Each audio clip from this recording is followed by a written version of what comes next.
आणि आम्ही सगळ्यांनी मिळून नागपूरमध्ये विशेषतः बेजनबाग नागपूर या ठिकाणी उत्तर नागपूरमध्ये जे जागतिक लोकप्रिय बौद्ध कल्याण जयसाव त्यांचं धर्मप्रवचन मंगळवार दिनांक 7 जानेवारी 2025ला आयोजित केलेलं आहे. सायंकाळी 6 ते 8:30 यावेळी बेजनबाग मैदान या ठिकाणी होईल.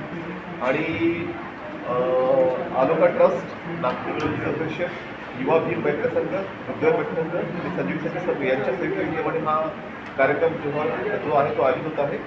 आणि या कार्यक्रमाला अधिकारी संबंधित लोकांनी यावं अशी अपील, अशी आव्हान जे आहे आपल्या माध्यमातून करत. विषय नाही आहे ते जनरली जे आहेत प्रश्नोत्तर पण ते घेतात. तर ते जे आहेत वर्तमान संदर्भ आणि बुद्धिझम, जीवनात आचरण कसं करायचं, आपले नवरा आणि बायको आपला जो संवाद कसा असतो, मैत्रीपूर्ण संवाद कसा असावा, असे वेगवेगळ्या माध्यमातून विषय ते हाताळत असतात आणि त्या माध्यमातून ते बोलत असतात. आणि मग प्रश्नोत्तरात ज्यांना जे विचारायचं ते विचारू शकतो त्यांनी ते त्यांची उत्तर देतात. आणि हे त्यांचं भाषण बोलता इंग्लिशमध्ये असतं, पण त्यांचे सहयोगी जे भिक्षू असतात ते त्याला ट्रान्सलेटरला हिंदी देतात. आणि महत्त्वाचं म्हणजे सध्या ते जे आहे औरंगाबाद पासून नागपूरपर्यंत पायी चालत येतात, चारिका करत येतात. हे महत्त्वाचं आहे.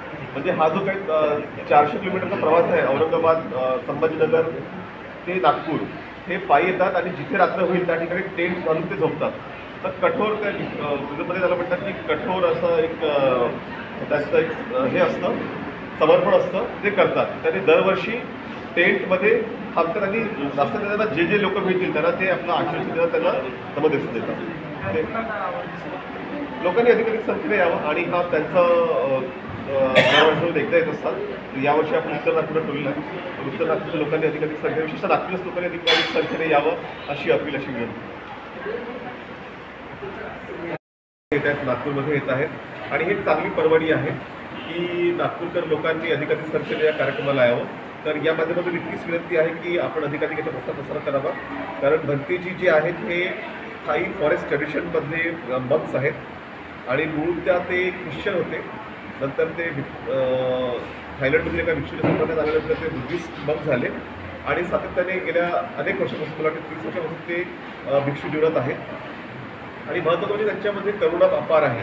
आणि म्हणून कोरोना काळामध्ये त्यांनी जे आहे भारताला 30 ॲम्ब्युलन्स, 200 व्हेंटिलेटर्स आणि 300 कॉन्सन्ट्रेटर्स दिले होते.